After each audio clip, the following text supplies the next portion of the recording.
right, happy to sit down with Super Bowl champion and LSU graduate, Devin White. Devin, thanks for sitting down with me and Jacob. Thanks for having me. So, graduation, you're now an LSU graduate. When I say that, what do you feel? I feel successful. You know, I've been in the NFL going on 3 years now. You know, I made money, got nice things, you know, but to me that wasn't the pinnacle. You know, I felt like graduating, having that degree, having something that you can't go out there and put on cleats, run a 40 to go get. You got to really put in a lot of time and a lot of work, a lot of studying, you know, hours with tutors, man, and just mentally, like it's really mentally tough to get there. Yeah. So, I feel very successful, you know, when I was able to walk across that stage, get that diploma, man, it was just a great feeling. So, that's how I feel.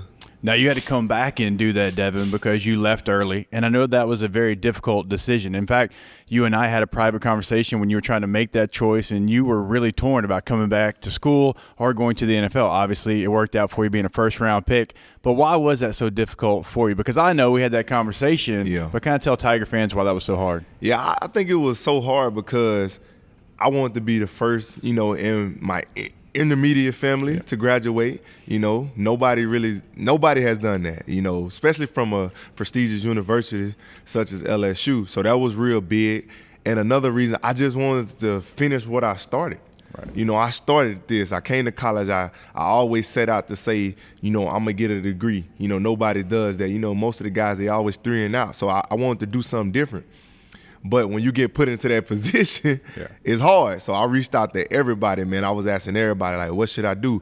I wanted to play with the SEC graduate patch on my jersey, and I knew it was more room for improvement for myself and for my team. And obviously, you've seen my team improve without me. You know, they went and got a natty, something that I always dreamed of doing for this state, you know, just holding up that trophy, you know, and just being the best. And it would have been a great way to go out on top, but that wasn't my journey. That wasn't what God wanted me to do.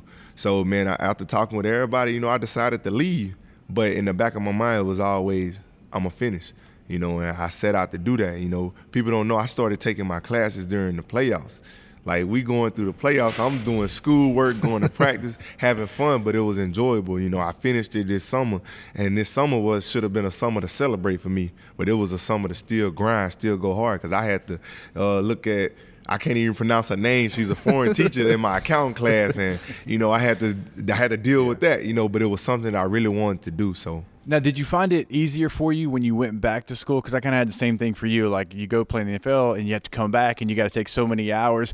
Did you find it easier for you considering that you're on an NFL schedule, you kind of know what it takes to be a pro in that field? Now you got to take that to the classroom as well? Yeah, I think I found the easiest for it just how to be better with my time management, you know, from already been doing it, you know, I already been in the lead a little bit, but I also found it a little harder because I've been away from school for 2 years, so it's like, this is not what I want to do. Like, I'm not focused on school. I'm not cracking open a book and studying, taking these type of notes. I've been taking notes with X's and O's and plays telling me when to blitz and when to cover the third receiver, you know, so that was very different, you know, but I was up to the challenge. And, man, it's just really different, you know, sitting in class and you on Zoom and people taking pictures of you, screenshotting you, talking about you in the group message like Devin White really in our accounting class and this and that. But at the end of the day, you know, I knew what I wanted to do. And I mean, it was very, very tough, you know, because I wanted to just go have fun in the off season, you know, work out and have fun. I didn't want to have to jump on a Zoom call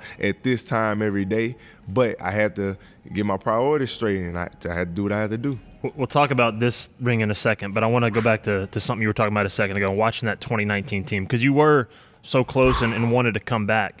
But when I think about that 2019 team, it's bigger than a season's journey. So I go back to the Troy loss, and Coach O always talks about your leadership in the moments after that game. And so I'm curious what it's like to watch a team that, you know, the team was the 2019 team, but the foundations were laid well before, to watch them finish the job. What was that like from your shoes? Yeah, I mean, it was great. It was a great feeling. Like I always tell somebody, you know, you always start from the ground up, brick by brick. You know, like you said, you got to lay the foundation. I feel like we did that. I feel like all the guys that went through those tough times, even with the coaches, Coach O learned from every flaw that we had that he got criticized about. He learned from it. It made him better. It made everybody around us better.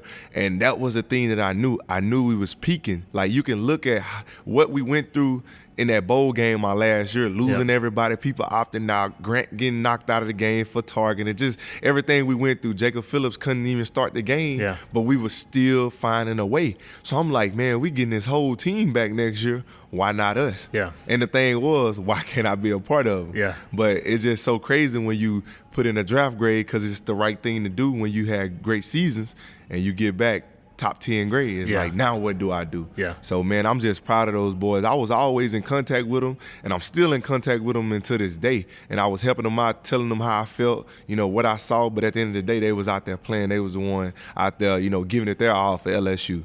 I had moved on, so I was kind of like on the back burner, but I was still a part of them, and I felt it. I felt every moment of it, and I got to be at the championship game. I got to celebrate with those boys, so that was enough for me. Even though I felt like I did what I had to do to help them, and they got what they deserved, and then I moved on and I got what I deserved. So a lot of times you'll have a guy, Devin, and we've talked about this, like he'll win a Pee Wee championship or a high school championship or maybe even lucky enough to win a college championship. But you didn't have that ability. You didn't have that chance. You didn't get to go through that celebration. But you, on the ultimate stage, get to become a world champ with the Tampa Bay Buccaneers. So not having that and then winning on the biggest stage, did that mean even more for you? Yeah, it meant a lot more because, that's one of the goals that's been very broad for me. Like, it's painted in every color of paint. Like, you just put one word and that's just win, championship. Like, I got it put up everywhere because I never had the opportunity, and I always been so close, and I always receive individual awards like the best of the best, but that wasn't enough. Like, I play this game with 10 other guys every time I step on the field, and it's like in college it's 100 and some backing me up, right. And in the NFL, what is 57 now? So it's 56 other guys backing me up, and we all go through that pain together, those blood, sweat, and tears together. So my biggest thing was I just have to win. And now that I finally won something, and I did it with my team, and I feel like, it made us bond even closer. You want to do it again. You want that feeling again. And you want to, let everybody know how you did it and how much you sacrificed to get to it. Hey, what'd you tell me a couple of months ago? He said, Tom Brady's got 6. Devin White's only got 1. Yeah. Right? So staying hungry. Like, that's your goal. Like, to get to that kind of level. Man, and that's the thing. And I talked to Tom a lot, and he always talk about the next one. The next one, don't dwell on this one. Like, it took a lot for me to bring this ring down here because I just want to let it go. But I also want to let the people that I love enjoy it and see it. Some people never seen a Super Bowl ring, especially this magnitude, because I think this is the best ever, But, I just want to let it go, and I want to focus on doing it again. I want to get back even more hungrier than I was when I got it the first time, because now I know what it takes and I know how it feels. I want to feel it again. So that's my thing is, man, not being able to be complacent, hearing the noise about, I'm the best, we the best, just want to just put my head down and work. Speaking of Tom, you spent a championship season with him. You spent a season with Joe Burrow as well. What are the similarities and differences between those guys? Man, them guys come to work and they work. That's the thing is, like, you can't get them to stop working. I remember being here with Joe, and before he got his success, you could see it because we going at it in practice like we don't even know each other. Like, we not finna go fight for each other come Saturday night. And you just knew it. You seen it. And I think that's the guy that sets you apart. That's what sets you apart is just being willing to put in that work and having that dog mentality. Yeah. And both of those guys got it. Like, go look at when Tom Brady messes up on the field and how he responds. Go look at Joe Burrow and how he responds. And I bet you say, oh, yeah, they got it. They got that it factor. I know Tom Brady's such a great leader, but on the defensive side of things, you're a guy that became really vocal when you started to enter the postseason. Y'all went on a run, right? Kind of people counted y'all out, not going to make it. Then y'all go on this run, and then by the end of it, you couldn't be beat. Dominated a team like the Chiefs in the Super Bowl. So have you taken that leadership role on that defense? Even though you're a little bit of a younger player, still, I see you on the field being vocal, being that leader. Yeah, I think it's just something that I grasped to. Like, it was just in me. It was not something that I had to reach down and do, or my coach had to tell me, hey, I need you to be this person. That was just in me. And I felt like I was able to do it because I knew I was going to back it up with my play. My coach, he always talked about in the postseason, it's not 32 games going on. It's not, it's not a lot of teams. So if you stand out, the world will see. And I really took that personal because I felt like that I was such a great player, but people wasn't recognizing me as that player, and I wanted people to, but it was like, instead of talking about it, go out there and make a statement and show people.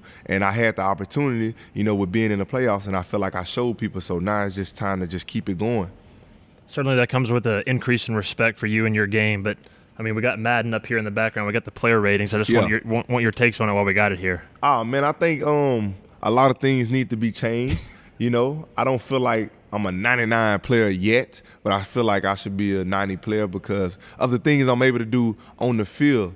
You know, I'm able to blitz, tackle, run sideline to sideline, man, just everything. Yeah. I got the intangibles, but I feel like I still got a lot of improvement to my game to be 99. We've been talking about this for years. Like, it seems like almost a decade. You told me that you could run, you could catch, you could run routes, you had some carrying ability at the running back position. They got you really low in those categories. Yeah. I think they got that right, though. Nah. I think they got that wrong.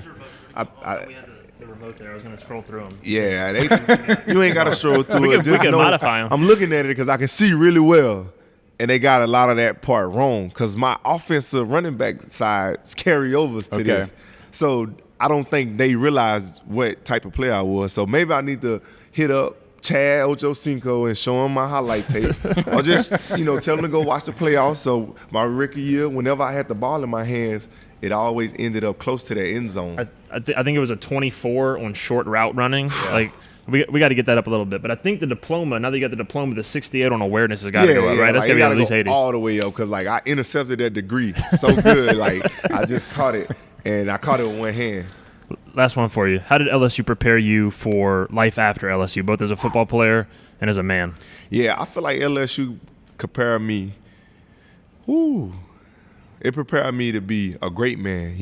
It's a lot of great men that's in the organization. It's a lot of great women in the organization, and we lean on one another here. Mm-hmm. And I feel like it just showed me how to love. I think that's the number one thing. You want to be around people that really and truly care about you and truly love you. And I feel like that's what I got from LSU. And I'm able to spread that love into the world beyond football. And I think that's what makes me a better man myself. For sure. All right. Thank you for your time. We'll let you go talk to the team quickly. What are you going to say to them? I'm going to say get live every day. As soon as y'all step out there, get live, man. If you work hard, you can be whatever you want to be. All right. Devin White, appreciate your time. Yes, sir. Victory.